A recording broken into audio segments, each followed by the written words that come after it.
बाबा साहेब को नमन करते हुए सभी लोग, क्योंकि जान रहे हैं कि अगर बाबा साहेब जी ना होते तो आज जो आजादी सबको मिली है, जो शिक्षा का अधिकार मिला है, जो समानता का अधिकार मिला है, जो नारी सम्मान मिला है, आज जो बहन बेटियां यहाँ पर जुटी हुई, नारियां जो जुटी हुई, माताएं बहनें, वो लोग समझ रहे हैं इस चीज को और बाबा साहेब को शत शत नमन कर रहे हैं। और जैसा कि आप लोग जानते हैं साथियों कि बाबा साहब को तो पूरी दुनिया नमन करती है। और क्यों करती है? क्योंकि बाबा साहब विश्व रत्न और विश्व के विद्वान और जो है इतने बड़े सूर्य कहे जाने वाले, अमेरिका के जो है बराक ओबामा जो राष्ट्रपति, उन्होंने सूर्य की उपाधि दी। नेल्सन मंडेला जो कि साउथ अफ्रीका के प्रधानमंत्री, उन्होंने जो है कहा कि बाबा साहब अगर हमारी धरती पे आते तो अलग चीज होता। तो फिलहाल यहाँ पर जो है सभी लोग जुटे हुए हैं, दुनिया ग्रामवासी यहाँ पर जुटे हुए हैं और सभी लोगों का मैं दिल से साधुवाद करता हूँ। और यहाँ पर देखिए चाचा जी जो नीला गमछा लगाए हुए हैं और इस कड़ी धूप में ये लोग यहाँ पर एकत्रित हुए हैं, मैं दिल से साधुवाद करता हूँ। तो चाचा जी आप ये बताइए प्रतिमा कब लगी हुई बाबा साहब की?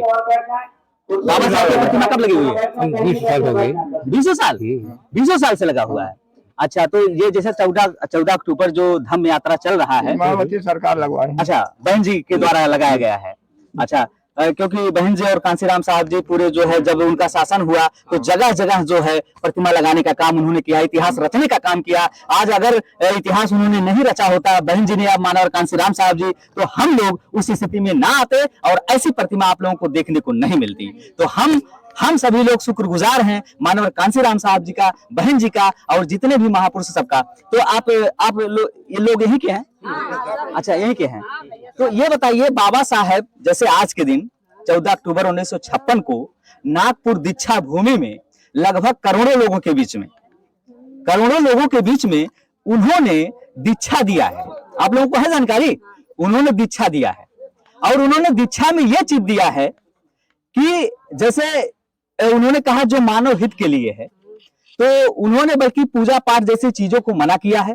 क्या आप लोग मानते हैं उनके आदेशों को कि नहीं, सिर्फ मूर्ति लगा दिए हैं? नहीं, आप लोग व्रत करते हैं? किसका करते हैं?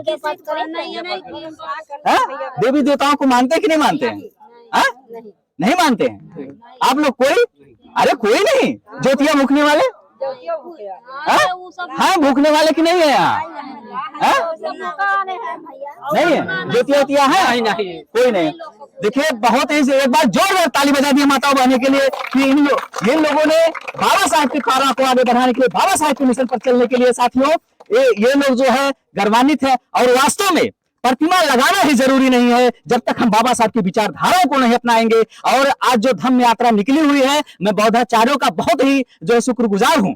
और क्योंकि वो लोग ये दिखाना चाहते हैं कि जो 14 अक्टूबर 1956 को बाबा साहब की जो 22 प्रतिज्ञाएं हैं उसको अमल करिए। जब हमारे माताएं बहनें अमल करेंगे उस चीज को, तब जाके बौद्ध धम्म यात्रा निकालना 14 अक्टूबर निकाला लाजमी होगा साथियों। तो मैं एक्शन न्यूज चैनल से सभी साथियों का साधुवाद करता हूं। Doctor A K. राज अम्बेडकर नगर की धरती से इस डुहिया गांव में आया हुआ हूं। जय भीम, जय भारत, नमो बुद्धाय, जय संविधान करता हूं। तो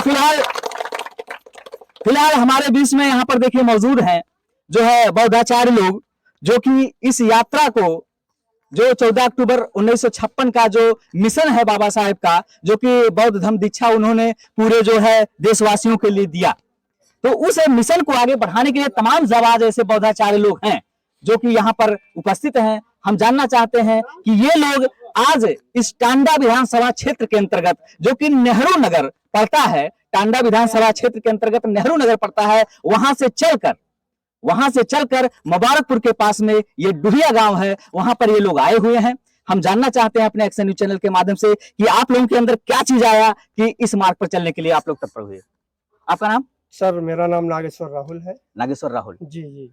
तो जैसे आप लोगों के अंदर क्या चीज आया कि इस मिशन को आगे बढ़ाने के लिए? भाई हमारे अंदर हम लोग पूरी कमेटी जो हमारी है, एक बैठक किया गया जिसमें ये सलाह लिया गया कि भाई हमारे समाज में 14 अप्रैल मनाया जाता है। एक दिन मना के पूरे वर्ष जो है वो लोग शांत हो जाते हैं और बौद्ध धर्म के बारे में कोई भी जानकारी नहीं है। तो ना हो कि 14 अक्टूबर को एक धम्म यात्रा निकाल के अपने समाज को जगाने का कार्य किया जाए। बहुत बहुत बहुत साधुवाद। आपका नाम? अजय नारायण बौद्ध।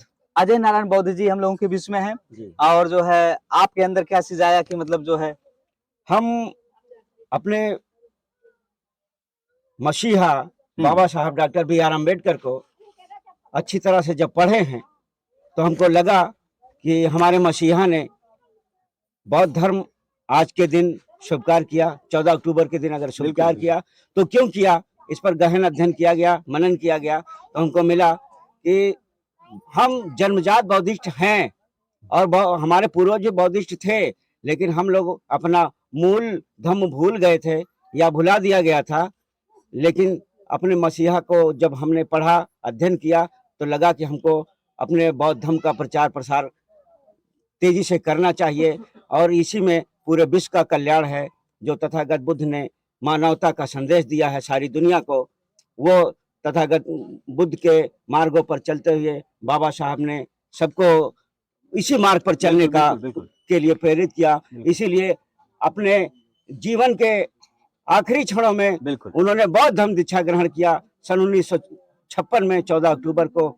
तो हम बाबा साहब के अपने कोई बेटी बेटा स्वयं नहीं थे, ये सारे देश के लोगों को अपना परिवार समझते थे, अपना बेटा समझते थे, अपना बेटी समझते थे और अपने समाज को आगे बढ़ाने के लिए जो उन्होंने सारी जिंदगी लगाई, तो उनको लगा कि जब हम बौद्ध धर्म ग्रहण करेंगे तो हमारा जो परिवार है, हमारे देश का बच्चा बच्चा हमारे पीछे हमारे पद चिन्हों पर चलने का काम करेगा और हम अपने बाबा साहब के पद चिन्हों पर चलने के लिए एक कदम प्रयास करेंगे। बहुत बहुत आपका साधुवाद है। आप क्या कहना चाहेंगे? आपका नाम? मैं दिनेश कुमार गौतम, टांडा सकराल पूरब का स्थायी निवासी हूँ।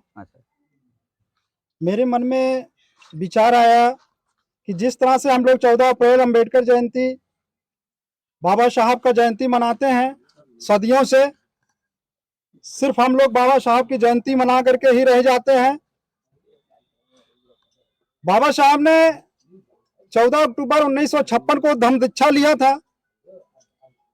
धम्म दीक्षा के बारे में हमारे जन जन लोगों को जो है मालूम ही नहीं है कि धम्म दीक्षा होता क्या है। हम लोगों ने सोचा कि यात्रा निकाल करके लोगों को जागृत करेंगे, समाज को बताएंगे कि बाबा साहब मसीहा जो हमारे समाज में आज नहीं है लेकिन हमारे दिलों में बसे हैं। और हम लोगों को जो है बाबा साहब के मिशन को बताएंगे, जन जन तक पहुंचाएंगे। यही हम लोग आज संकल्प लेकर के चले हैं। ये यात्रा डुहिया ग्राम सभा में पहुंची है। यह यात्रा अभी और गांव में जाकर के अपने मिशन को जो है गंतव्य दे करके जो है कार्य करेगी। इसके साथ बहुत बहुत धन्यवाद आपका है। और हमारे बीच में देखिए मौजूद हैं जाबाज जो है, जो कि हमेशा बहुजन के लिए कार्यरत हैं और बहुजन समाज के लोगों को जागरूक कर रहे हैं और बहन जी के कारवां को आगे बढ़ाने का काम कर रहे हैं। मानव कांसी राम साहब जी के सपनों को आगे बढ़ाने का काम कर रहे हैं, बाबा साहब के सपनों को आगे बढ़ाने का काम कर रहे हैं। हमारे बीच में मौजूद हैं जो है निरुपति अम्बेश जी। तो निरुपति अम्बेश जी, आप क्या कहना चाहेंगे, जो कि हम देख रहे हैं कि आप लोग का इस कारवां को आगे बढ़ाए हैं। आप हमारे एक्शन न्यूज चैनल के माध्यम से क्या कहना चाहेंगे साथियों से कि जो डुहिया गांव में आप आए हुए हैं? कहना हमें चाहेंगे कि धम्म यात्रा निकालने का उद्देश्य हमारा ये है कि बौद्ध धर्म को बाबा साहब ने आज के दिन 14 अक्टूबर को स्वीकार किया था, लेकिन बाबा साहब को इस धम्म को स्वीकार किए काफी अरसे बीत गए, लेकिन बौद्ध धर्म के बारे में, उसकी अच्छाइयों के बारे में लोगों तक उसकी अच्छाइयां नहीं पहुंच पाई। इस वजह से हमारे लोग अभी भी उसके बौद्ध धर्म से थोड़ा सा सन्निकट नहीं पहुंच पा रहे हैं, पूरी तरह से अपना नहीं पा रहे हैं। बिल्कुल जैसे कि जरूरत है, जैसे कि बौद्ध धर्म बाबा साहब ने दुनिया के सभी धर्मों का अध्ययन करने के बाद एट लास्ट में बौद्ध धर्म का सर्वे किया, एट लास्ट में सबकी समीक्षा करने के बाद बौद्ध धर्म को स्वीकार किया। बिल्कुल बिल्कुल। जो मानव कल्याण में, मानव हित में सर्वोपरि था, बौद्ध धर्म, उसको स्वीकार किए थे। और वो भी वो धर्म जो इस भारतवर्ष की धरती से पैदा हुआ धर्म था, उस समय विलुप्त तो प्राय हो चुका था और बाबा साहब ने स्वीकार किया जिस दिन, उसके बाद से बौद्ध धर्म का यहाँ पर प्रचार प्रसार बढ़ा। बिल्कुल। तो हम ये चाहते हैं, हम माननीय कांसीराम साहब मानव कल्याण समिति के संगठन के तहत इसके अध्यक्ष आदरणीय दिनेश सेठी जी हैं और आप कोषाध्यक्ष जी अभी बोल रहे थे। अच्छा। तो मुझे आप लोगों ने संचालक की जिम्मेदारी दिया है, तो मैं अभी थोड़ा सा अपने ढंग से जो मुझसे बनता है संचालन करता हूँ। तो हमारे कहने का मतलब यह है कि बौद्ध धर्म की अच्छाइयों को आपके पास तक हम पहुंचाएं। हम नारा लगाने से आपको कोई फर्क नहीं पड़ेगा। हम ये बताएं आपको कि पाड़ा पाता बेरमणि शिक्षा पदम समाधियाम, इसका मतलब क्या होता? तथागत बुद्ध के पंचशील में यह है। पाड़ा पाता माने किसी प्रकार की किसी को कष्ट ना देना। अगर आप ये सोचते हैं कि हमको कोई कष्ट ना दे, हमें कोई मारे पीटे ना, हमें कोई गाली गलौज ना दे, हमारा कोई उत्पीड़न ना करे, तो आप भी स्वयं भी अपने बाल बच्चों से, अपने परिवार से कहिए कि वो भी किसी का उत्पीड़न ना करें, किसी को परेशान ना करें। बिल्कुल बिल्कुल बिल्कुल जब ऐसी भावनाएं सबके अंदर आएंगी तब बुद्ध धर्म का मतलब समझ में आएगा। बिल्कुल बिल्कुल। बहुत बहुत आपका साधुवाद है।